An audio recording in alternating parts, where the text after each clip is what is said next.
السلام عليكم ورحمة الله تعالى وبركاته.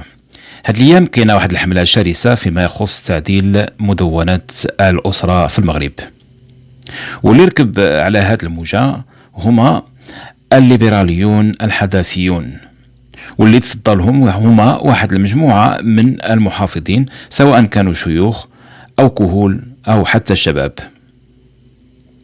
ومن بين الأشياء اللي مذكورة اللي باغينها تعدل في المدونة الجديدة هي مسألة الميراث، اللي هي أساسا آيات قطعية في القرآن الكريم، ولكن للأسف هما ما بقاوش راضيين بحكم الله سبحانه وتعالى للأسف الشديد.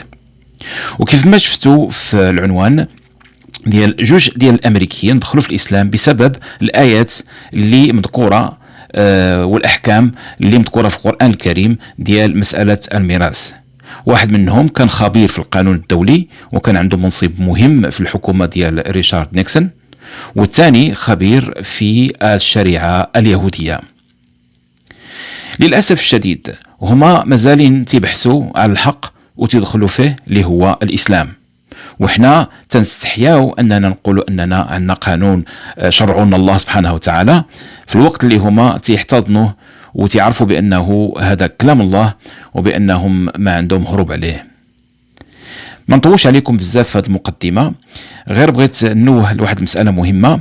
في الوقت اللي أنا عملت هذا الروبورتاج اللي غتشوفوه دابا عملته في 2020، ولكن للأسف بعد سنة من تقريبا من عمل هذا الروبورتاج توفى الأخ اللي هو مهم في هذا الروبورتاج هذا، اللي هو الأخ فاروق عبد الحق، توفى على سن ديال 92 سنة رحمه الله. نخليكم مع الروبورتاج وشوفوا الاهتمام ديال الغربيين بأحكام الميراث في القرآن الكريم. شكرا لكم.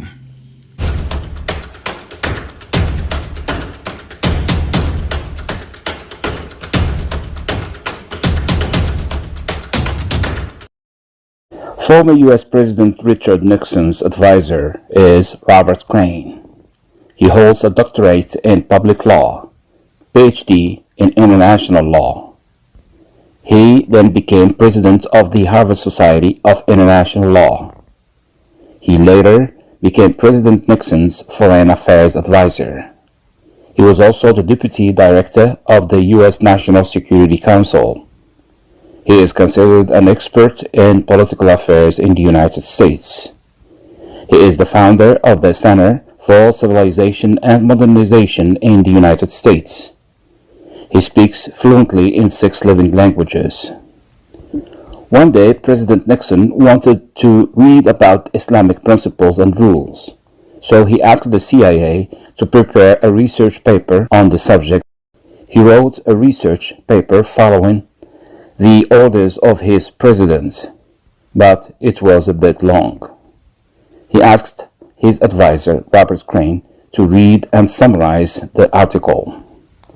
Robert read the article and summarized it for the president, but the contents of the article forced Robert to do more research on Islam.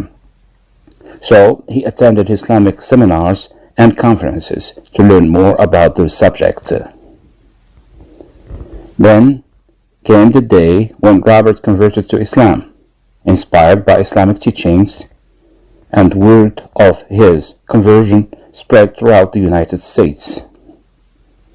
After converting to Islam, he changed his name to Farouk Abdul Haq. Explaining the reason for converting to Islam, he says, "As a law student, I found all the laws in Islam that I studied.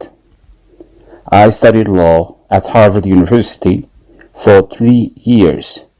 I never found the word justice in their law. However, I have found this word frequently in Islam."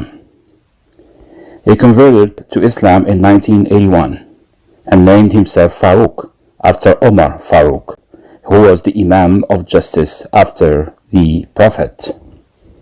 He says, "Once we were having a legal debate. A professor of Jewish law was also with us. When his demeanor began to increase, I decided to silence him. I asked him, "Do you know the extent of inheritance law in the US Constitution?" He said, "Yes.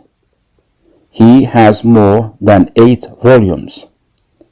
I said, "If I bring you a law of inheritance which is not more than 10 lines, will you believe that Islam is a true religion?"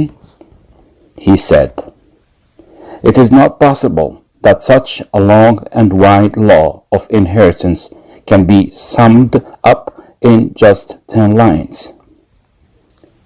I took the verses of inheritance from the Quran and presented it. A few days later, he came to me and said, "It is not possible for a human mind to cover all its close relatives so wide that it leaves no one behind, and then distribute the inheritance among them so justly that don't oppress anyone." Then this Jew converted to Islam. Dr. Robert Crane Farouk is still alive. He has reached the age of 91 years. He is happy to spread the candles of Islam in America according to his vastness and power. May Allah light millions of lamps from their lamp. The